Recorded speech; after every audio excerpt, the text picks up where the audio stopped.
예수께서 성전 입성하신 후에 첫날에 성전에 올라가셔서 그 모습을 보시고 성전을 청소하시고 깨끗하게 하신 일이 오늘 본문에 기록되어 있습니다. 오늘 이 본문의 사건은 마태, 마가, 누가, 요한 복음 전체에 다 기록될 만큼 의미 있고 중요한 일이라고 여겨집니다. 6월절의 시작이었고 많은 순례객들이 전 세계에서 예루살렘으로 왔습니다. 예수님도 순례객의 일원으로 그곳에 들어오셨다가 그 성전 안에서 짐승을 파는 상인들, 돈을 환전하는 사람들이 섞여 있는 그 엄청난 것들을 보면서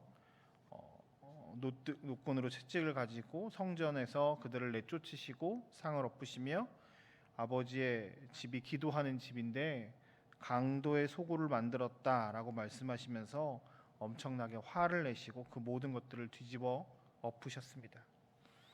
예수께서 화를 내시고 이 이해할 수 없는 말과 행동들을 하신 이유는 많은 설명들이 있지만 저는 두 가지로 보려고 합니다. 첫 번째는 교회가 교회다워지는 것, 본질로 돌아가는 것에 그 목표를 가지고 계십니다. 성전은 이스라엘에서 가장 중요한 곳입니다.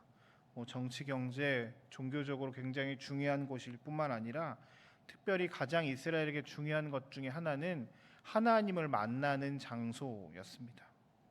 그들은 1년에 3번 성전에 올라가서 성전세를 내기도 하고 제사를 드림으로 하나님께 예배하고 하나님을 만났습니다. 성전에서 예배드리는 방식은 우리가 너무 잘 아는 것처럼 제사를 드리는 것인데 동물들을 가져다가 특별히 흠 없는 동물들을 가져다가 주께 제사를 드리는 것인데 멀리에서부터 끌고 오는 것에 대한 어려움이 있고 흠이 계속 생기니까 주변에서 이렇게 그것을 돈을 주고 사다가 제사를 드리는 일들이 생기기 시작했습니다. 이게 성전 그 세력들과 결탁하다 보니까 그 상점에서 파는 동물만 이렇게 제사를 드리게끔 한다거나 이런 일들, 악한 것들, 원래 본질이 비본질로 변화하는 거지요. 성전세 내는 것도 마찬가지로 평상시에 쓰는 화폐의 단위와 성전에 쓰는 화폐 단위가 달라서 바꿔야 하는데 환전해야 되는데 이것들이 더 돈을 많이 받기도 하고 성전 안으로 들어와서 이런 일들을 하는 등 원래 처음에는 예배를 온전히 교회가 교회다워지기 위해서 되었던 일들이 점점 물질과 이 모든 것들이 타락해서 점점 변질되어가는 모습들을 주님께서는 오늘 분노하셨습니다. 성전 청결 사건의 핵심은 본질을 회복하는 것, 교회가 돈벌이의 수단이 아니라 장사하는 집이 아니라 하나님을 만나는 곳, 기도하는 곳이라고 하는 것을 알려주시기 위함이었습니다. 성전은 하나님을 만나는 곳입니다. 하나님께서 정하신 이스라엘과 하나님 사이를 연결하는 생명의 영적인 연결줄입니다. 그 연결줄이 끊어져 버리면 그들은 죽을 수밖에 없습니다.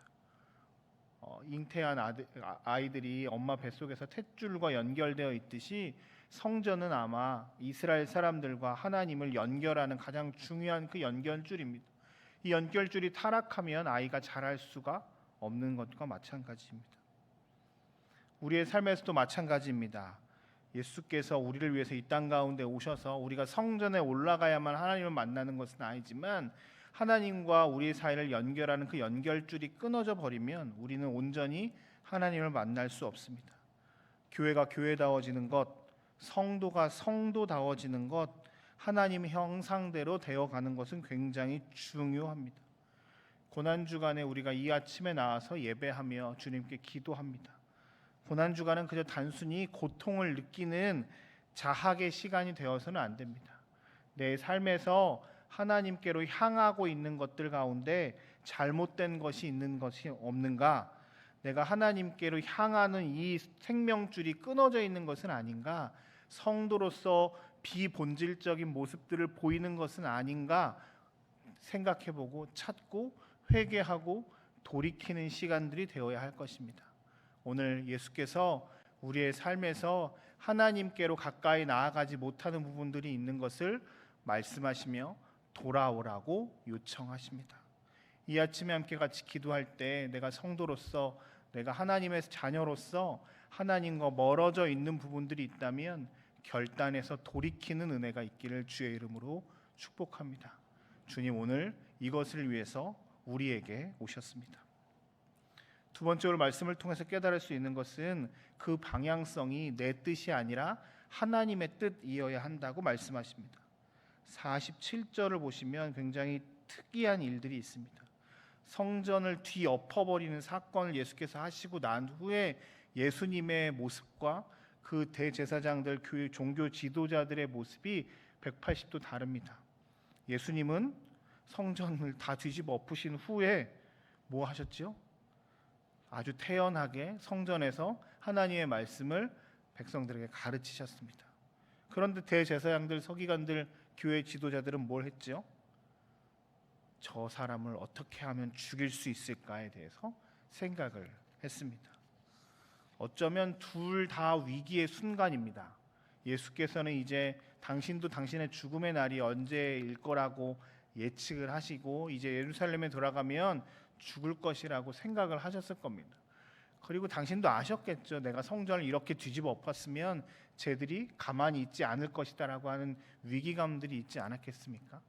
자신의 위기감들이 분명히 있으셨을 겁니다. 그런데 내 몸을 어떻게 잘 보존하고 내가 어떻게 될까에 대한 염려보다 하나님께서 당신에게 원하시는 일, 하나님의 말씀을 사람들에게 가르쳐 주시는 일들을 하면서 내 뜻이 아니라 하나님이 원하시는 것을 그 상황에도, 그 위기의 순간에도 당신은 그 일들을 하나하나 해 나아가셨습니다. 그런데 교회 지도자들은 보십시오. 교회가 위기에 처했습니다. 어떤 한 사람이 와서 이거 모든 것들 다 뒤집어 엎고 난리법석을 부려놨습니다. 혹 자신들과 장사하는 사람들이 결탁되어 있는 그 악한 모습들이 추하게 드러날까 염려하고 걱정되는 위기 상황 가운데 있습니다. 그럼 자신들을 돌이키고 회개하고 교회가 교회다워지는 모습, 제사장이 제사장 되어지는 모습들로 변화하길 원하셨는데 이 사람들은 지금 뭘 하고 있죠? 문제를 덮고 그 사람을 죽여버림으로 해서 자신들의 것들을 지켜 나아가려고 하고 있습니다. 위기 상황에서 무언가를 선택하는 것이 그 사람을 잘 드러냅니다. 어려울 때 드러나는 것이 민낯이라고 표현하지 않습니까? 오늘 주님께서는 우리에게도 묻고 계십니다. 너는 선택의 순간에 너의 선택의 기준이 무엇이냐? 너의 몸과 너의 삶을 보존하고 그저 악한 것을 계속 유지하려고 어떤 선택을 하는 것이냐? 아니면 그 선택의 순간에 하나님이 원하시는 것을 선택하느냐? 주님 오늘 우리에게도 물으십니다.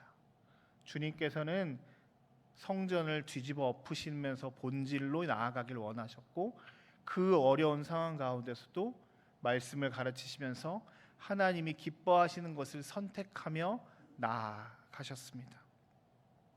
오늘 우리도 십자가를 짊어짐 같은 고난이 우리 가운데 있을 수 있지만 주님을 따라가는 은혜가 있길 주의 이름으로 축복합니다. 이 고난 주간은 아까도 이야기한 것처럼 그저 예수님의 찢긴 그 고난의 흔적들을 찾아가서 나의 삶을 자학하는 것이 아니라 내 삶을 돌이켜 주님의 길을 따라가는 것에 있습니다. 이 고난 주간 시작에 함께 오신 여러분들을 축복합니다. 오늘부터 시작한 이 새벽 기도를 통해 그리고 고난 주간의 한 주 하루하루의 삶을 통해 내 삶에서 변화되어야 될 것들을 변화시키고 주님의 뜻대로 살아가는 결단하고 선택하는 저와 여러분들의 삶이 되시길 주의 이름으로 축복합니다. 잠깐 우리 같이 기도했으면 좋겠습니다.